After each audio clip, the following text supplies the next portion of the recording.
Okay, it's going to be a review of AEW Dynasty 2025. This year it's in Philadelphia, so we're going to get right down to it.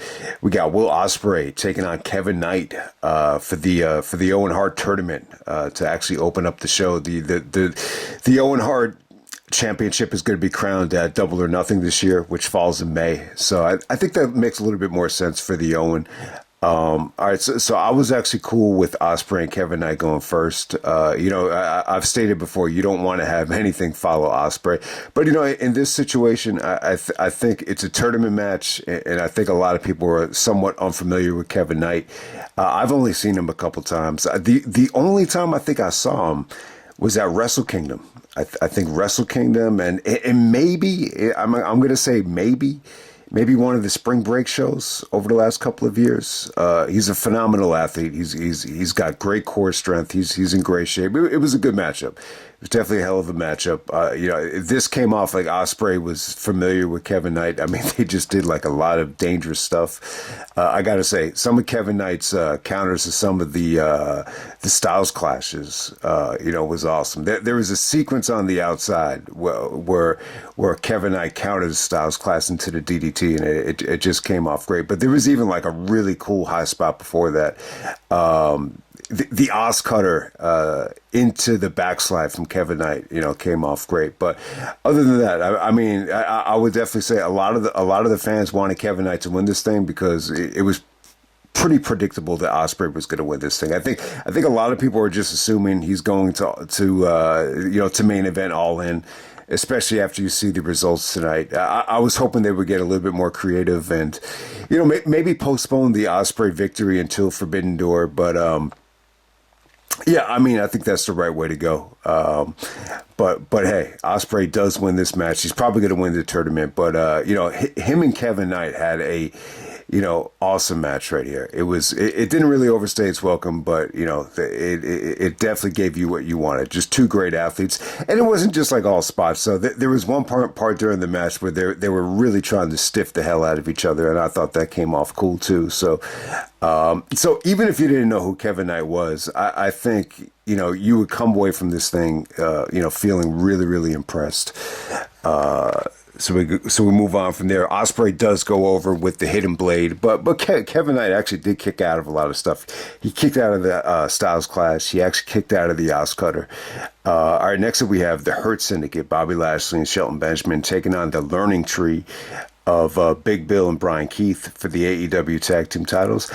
Probably the weakest match on the show. I thought it was fine. Once again, this was a very dominant victory for the Hurt Syndicate, or for the Hurt Business.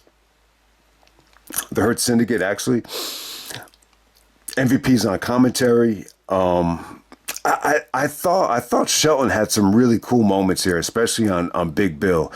But other than that, it was pretty much an extended squash. I mean, I think that's the easiest way to put it. One part during the match, MVP comes out of the crowd and actually helps the Hurt Syndicate win this match, which came out of nowhere. But that was pretty. I mean, really not much to say about it. Shelton and Lashley. I think the combination is dope. Actually, I think you're seeing a lot of. Just good tag team work between them. Not necessarily in the ring, but just, the confidence and the cockiness and the chemistry between both guys just interacting with each other. I think really came through in this match. But, I was a little bit disappointed in Brian Keith. There's nothing that he did wrong. I was just hoping that the match was going to booked, to showcase his skills, a little bit better, because this is a big match for him. I think this is the first time he's ever been on AEW pay-per-view. All right, so next up we have Mercedes Mone taking on Julia Hart. This is a women's Owen Hart Cup tournament quarterfinal match. Not for the TBS title. I didn't even realize it until I'm reading this here. But Mercedes taking on Julia Hart.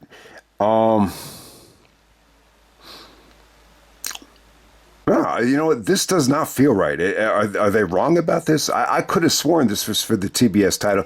All right, the bottom line is this came off like it was for the TBS title. Mercedes and Julia Hart, I thought it got off to a slow start. At first when this started, a lot of the fans were bickering about Mercedes. There was a slip, and then they were giving her shit about it, and then she kind of tried to brush it off by just dancing. So I just don't think this got off to a great start. But hey, as the match progressed, Julia Hart really won the fans over. A lot of it was her submission work. She pulled out the tarantula that, Tajiri used to do. She pulled out an octopus, stretch that you've seen Eddie Kingston do. Obviously, I think Eddie Kingston taught that to her. Originated by Antonio Inoki. Even some of the crucifixes by Julia Hart, came off great. And there were a couple submissions towards the end where the fans really bought into Julia Hart winning. It was incredible. It really felt like it was for the TBS championship. I don't know, the Owen Hart Cup thing, I didn't even realize it, before the match. So I could be totally off about this. But Mercedes does go over. She got a ton of heat, man, and she thinks she's hot shit, and she just kept dancing.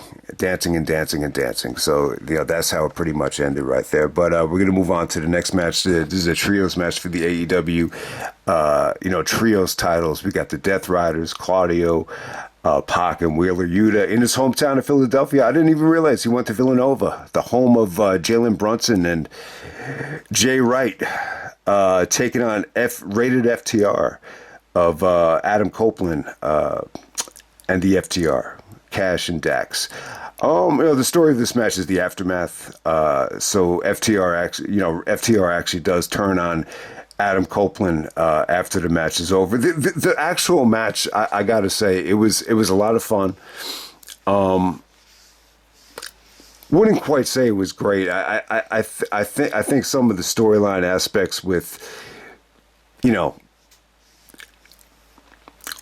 want to say it was Dax, trying to prevent Adam Copeland from coming in. It was the booking was definitely prevented this from getting to like a great level. It was more about the dissension, between FTR and Adam Copeland. So, the most memorable part in this match is when Dax is actually trying to, Adam Copeland's trying to make the hot tag, and Dax just steals it from him. And, the ending actually features, I think Copeland like accidentally headbutting Dax.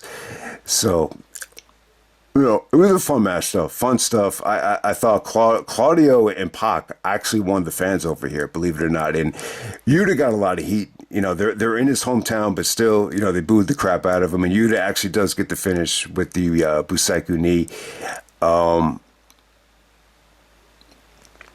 But still, I thought it was a fun match. The aftermath, you could see it coming a mile away. Just how this is kind of transpiring on Dynamite and some of the TV. I think you definitely felt it, especially from Dax, that he was, just tired of Adam Copeland. And, they kind of set this up like Cash, wanted to be supportive of Copeland, but ultimately they both end up turning on Adam Copeland. They give him the concerto, and then they give him the big rig. It was cool. It was a good beatdown. They give Edge multiple pile drivers. They actually mock Edge with the neck brace, and they actually throw down the stretcher and everything. I was hoping Christian would come out. So it's cool, man. I mean, I think, when Edge came to AEW, I think you thought he was just going to have a lot of fun, especially with Christian.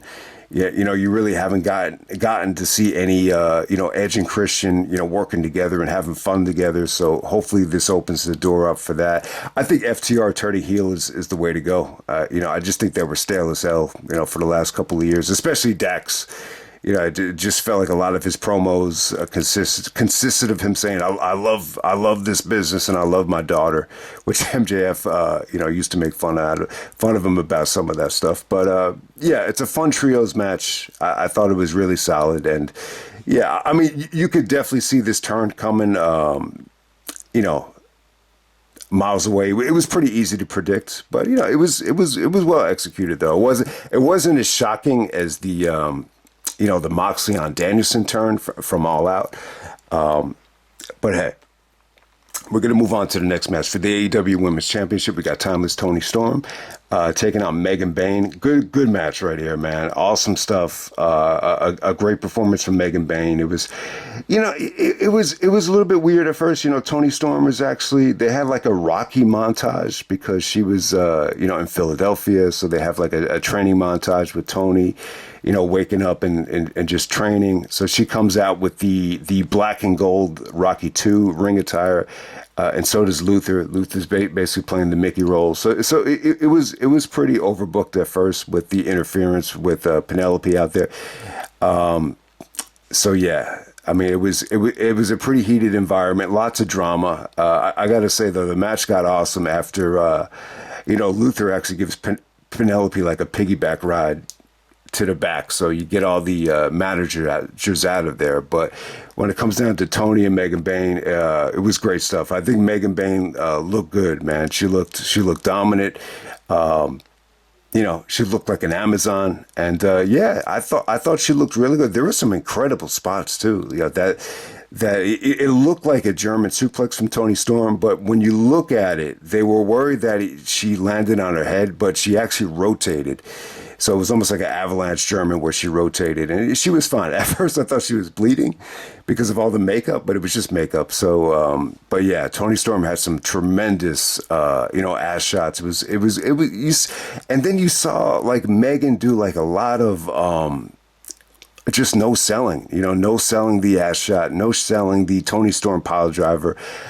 So yeah, they made her look dominant. They really did. They made her look like she was the stronger, and they made it look like she was going to win this thing. And ultimately, Toni Storm is able to, dodge. She did one power bomb, and then she was about to do like another Death Valley driver, and Toni landed on her feet and just small packaged her out of nowhere. So she kind of dodged the bullet, but it was good. Definitely sets up a rematch. I really thought Megan Bayne was going to win this match just by the way it was going. It just felt like, all right, this girl's been in developmental like for a while, and they talked about the transformation. The first time I saw her was actually she actually wrestled Speedball Mike Bailey. It was on a GCW show, Cage of Survival, which was last June. And they even talked about on commentary that, she's been in AEW developmental like for years. So, they really, were patient with her, and they really created a monster. I mean, she's really that good. I don't know what she looked like in 2021 when she first started, but apparently she's really developed. I would definitely compare her to Beth Phoenix or China if you haven't seen her yet. She's definitely like that type of specimen. All right, next up we have Kyle Fletcher taking on Mark Briscoe. This is a loaded show, man. Loaded show. This is another Owen Hart tournament match. So Fletcher and Mark Briscoe was awesome. 100 miles an hour right away. Fletcher does not waste any time. He hits Mark Briscoe with the torpedo right away. But yeah, Fletcher just went for the kill, man. Fletcher looked incredible here. He's dominating the hell out of this match. I thought this was going to be like a squash match. And then, Mark actually turned the corner, hit a couple elbow drops, hit a burning hammer. And the tide definitely turned, man. But Mark took some punishment, man. He took a full Nelson suplex into a chair. It looked like it hurt. Looked like it really, really did hurt. But yeah, awesome stuff right here. Eventually, Fletcher does go over with the series of moves. I can't even remember the finish, but there is a ton of kickouts here, which I did not expect. I did not expect this to, get the green light the way it did. But, awesome stuff with Fletcher going over. Fletcher looked like $1 million here. He might end up being, wrestler of the year by the end of the year, the way this is going. So definitely check it out. This is probably the sleeper of the night. This is the one match that I didn't even realize was on the show until tonight. And it definitely exceeded my expectations. All right, next. All right, so this is where I think the show kind of, you knew they were going to get to a point where the show started to drag, and this definitely felt, I would say, a little bit longer, than your typical AEW show. This almost felt like more like a Double or Nothing, like in terms of the length. Maybe they're just trying to get people in shape so we could sit through Double or Nothing. I don't know what it was, but yeah. You definitely got your money's worth tonight. I'll say that. But this stretch was rough. All right, so title versus mask. for the Ring of Honor World title. The ROH World Champion is Chris Jericho. This is his second ROH World title reign. He's taking on Bandido, which is a rematch. They had a couple of matches. I saw that the match they had on Collision, which was great. This wasn't quite as good. They had their crowd working against them, and Jericho started to get a little bit of heat halfway through this thing with the please retire chants, but for the most part, we've seen worse Jericho matches last year. This definitely, wasn't as bad as some of the stuff that he did with Hook, last year at Dynasty. But it was good. I thought it had some good moments, especially Bandido with the feats of strength, how he was holding Jericho up for the suplex for like a minute. He actually had Jericho on the one-handed, gorilla press. There was some cool stuff, and Bandido took a ton of punishment. Jericho gave him a power bomb onto the outside. There was a, shades of, what did Jericho call himself? Fons de Leon or whatever he used to call himself from Mexico. I'm butchering the name, but yeah, I almost got it right. De Leon something. So he wanted to do like a big lucha spot to Bandido off the top rope, and it came off great. It actually did shock a lot of the fans. It was pretty overbooked, towards the end, man. It really, really was. I mean, there was definitely interference. I think it was from the learning tree. I can't even remember, but Jericho ended up winning this thing with the baseball bat. So Bandido had his, I think it was his sister and his mother at ringside. And they actually told the referee, like, Jericho cheated. We could show you the bat. And so they restarted the match. And Jericho tries to grab the sister by the hair. And then she smacks him. And then Bandido does the 21-plex to put Jericho away. It was I'm not a big fan of restarting matches. But, because the mask was on the line, you had to do this thing. And because Supercard of Honor is actually coming up. So Supercard of Honor is not going to be during WrestleMania weekend. It's going to be on May 2nd, I think in Atlantic City. We'll talk more about that at another time. But, I mean, you would think Supercard of Honor should be during WrestleMania weekend. But, yeah, I mean, for a show like that, I think they finally need to move away from Jericho. I think Bandido is someone that could have, some amazing matches. So why not just put him in the main event there? Putting Jericho as the ROH champion at Supercard of Honor, I don't even know if you could put him against a great wrestler and expect something great. But, the match was okay. It was probably the second worst match of the night. But, hey, next up we have Daniel Garcia taking on Adam Cole for the AEW TNT title. So nobody could interfere, and the match had no time limit. A lot of their collision matches, I think one of them had interference from the infantry. I think the second one actually, went to a 20-minute time limit. So I got to say, the highlight of this whole thing is Adam Cole on the mic. I think Cole has done some of his best mic work in a long time, especially the segment with Renee when he told everybody to leave the room, Undisputed Era, Daddy Magic, when they left the room, the promo that he cut on Garcia, just kind of giving him an education about, how good he is, 17th anniversary of his career. And it was a great promo. So this was a nice little simple competitive feud that I think Cole needed. I think throwing him into the fire with the MJF fiasco, which it just didn't time out properly, for whatever the reason. But Garcia and Cole, a little bit of a disappointing match. I just think I was excited to see this. I thought it had a great build up. I think these two guys, work their asses off. I just think the spot that it was in, it was just tough to get into. But bottom line is Cole goes over. This is the first championship Cole has won in AEW. Someone was just telling me today in an open gym that Adam Cole has never won a championship in AEW yet, which to me is not that big of a deal. The fact that people actually notice this, to me, what stands out is that maybe there's too many championships in AEW. But I just said, it doesn't surprise me. He's just missed a lot of time. But he's been in AEW since, 2021. the night that Bryan Danielson debuted. And has Danielson, been a champion? Yes, he has been. He's been the AEW World Champion. So, that was the only belt Danielson won. But, Cole finally gets the victory here. It was a hard-fought match. I think what they did was good. They really abused like a lot of power drivers, a lot of, Canadian destroyers, which is the Panama Sunrise now. Cole gave Garcia a vicious looking brain buster, to the ring post, which looked pretty brutal. And Cole, once again, he's selling the ankle injuries. He did not look like he twisted his ankle when they showed it on a replay. So, because he has the bad ankle, you never know. So, They tried to sell that because, the funny thing is it worked because of what happened at Grand Slam. It was such a freakish, ankle injury that, you could actually buy into the fact that, maybe Cole's that fragile with the ankle that it's actually bothering him. But, Garcia got a lot of heat out there. He actually did. He was a little bit more vicious and really the crowd kind of gave him the cold shoulder. So the fans were kind of behind Cole here. It came off pretty good.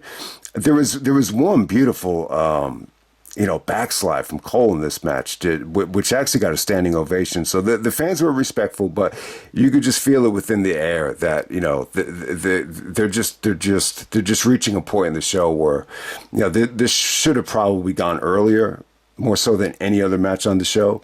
But it was still a solid match, still solid stuff. I just think they have a better match in them. Which we'll probably see a rematch on Collision. All right, next up we have Kenny Omega taking on Ricochet and Speedball Mike Bailey. This is for the AEW International Championship. This goes about 31 minutes. It was definitely the match of the night. Got a lot of time, but still, for 31 minutes, they kept the fans pretty much engaged. I would say awesome match. I think the biggest question people are going to have is, was this better than the three-way with Ospreay, Takeshita, and Ricochet from WrestleDream? I would say no, but I can see people actually preferring this one. It depends on your tastes. I think the WrestleDream one was a little bit more, fancy in terms of the spots. This had like a little bit of everything, man. It felt like they didn't rush anything. It felt like it wasn't. It wasn't a three-way that was rushed at all. This is a three-way that actually had like a lot of, selling and some submission work, and Ricochet really, took advantage of some of his opportunities here with some fun stuff. But I think the most interesting thing to say is I think Speedball had an amazing match. He was, the crowd was into him. He was able to, do all of his moves, and they all came off great. I mean, everything, that springboard moonsault where he ducks out of the way, the Ultimo Weapon, tons of Ultimo Weapons, the tornado kick, the rapid fire kicks.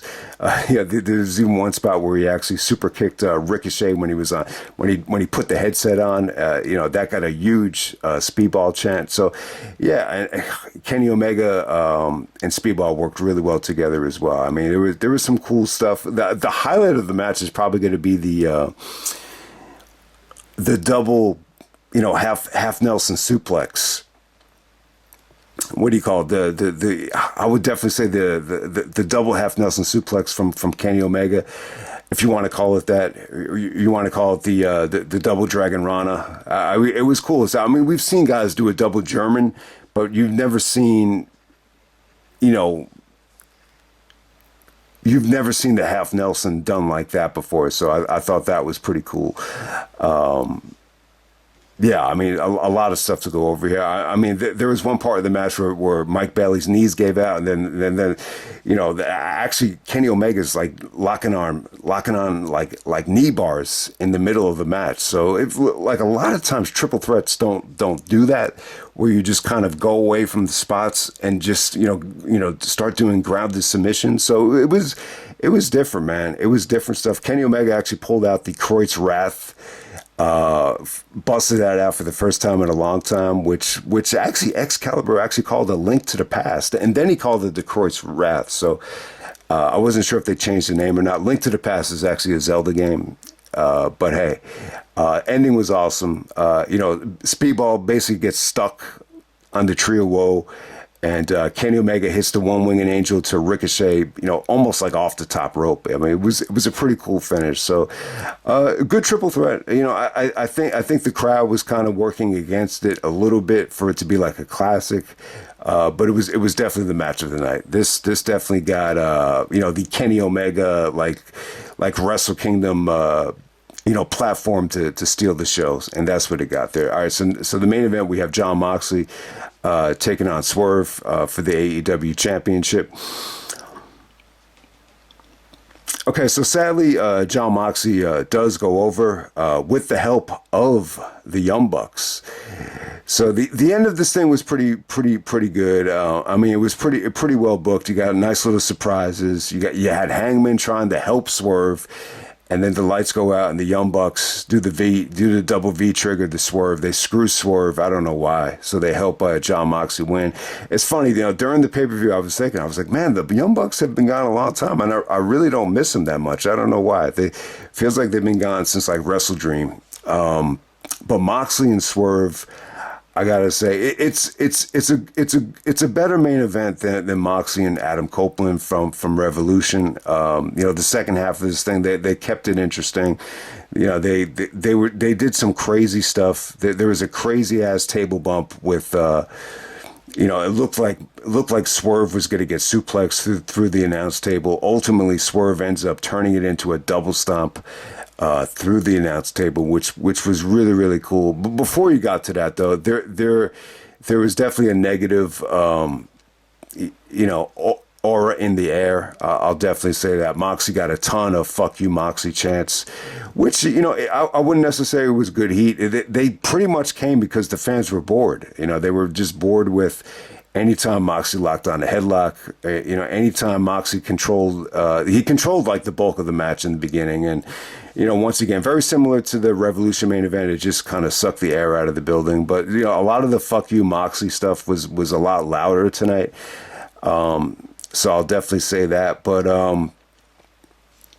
I think Swerve is dope, though. Like, whenever Swerve, made a big comeback, and whenever he was, executing big moves, like the fans definitely got behind him. I mean, they really wanted to see a title change. I really wanted it too. I didn't really, jump out of my seat until I thought, maybe Swerve had a chance here. I thought when Hangman came out and almost, did the buckshot to Moxley, I thought, holy shit, Swerve is gonna win this thing because Hangman wants to help him win the title so they could finally face for the title. So there was a segment between Swerve and Hangman where Swerve actually says, "Yeah, I know." Because, Hangman goes like, you deserve to have your house burned down. And then Swerve goes like, "Yeah, I know." And then you can see Hangman actually, he looked like he was shocked, and he looked like he was cool with it. And then he looked like he was like, all right, I think we finally respect each other. Like, it had that type of feeling to it. So, Hangman's definitely going to get the title shot at Double or Nothing. I think that's what that means. But, you had the Death Riders come out, you had Samoa Joe and Shibata come out. So once everybody went to the back, well, it was pretty good. I thought the ending stretch was definitely interesting. And then the lights go off, and then the Young Bucks are the ones that screw Swerve here. And then that's how Moxley retains. There was an incredible ref bump, though. I can't remember who it was. It might have been Moxley. He basically does like a chest pass with the steel chair to the referee. I think it was Brian Turner. And man, so he was like knocked out for days. So, Swerve probably would have won this match if it wasn't for that. But hey, man.